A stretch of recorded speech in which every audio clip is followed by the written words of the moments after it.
इमरान खान पाकिस्तान की सियासत का गैर जमहूरी हिस्सा है। इस नाजायज हुकूमत का खात्मा करके दम लेंगे। मौलाना फजलुर रहमान का स्वात में पीडीएम के जलसे में ऐलान। कहा, इमरान खान के जाने के दिन करीब आ रहे हैं।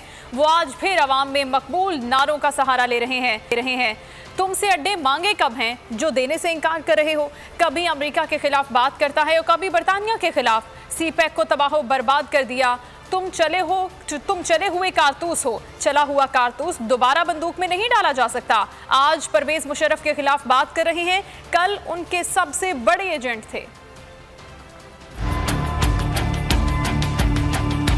इमरान खान पाकिस्तान की सियासत का गैर जरूरी हिस्सा है।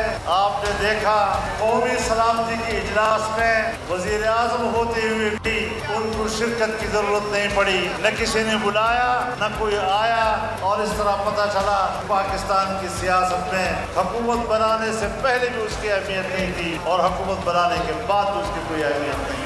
मुल्क में सियासी और आईनी हुक्मरानी के लिए पुरजोश है और इंशाअल्लाह पाकिस्तान से इस नाजायज हुकूमत का खात्मा करके ही दम लेंगे।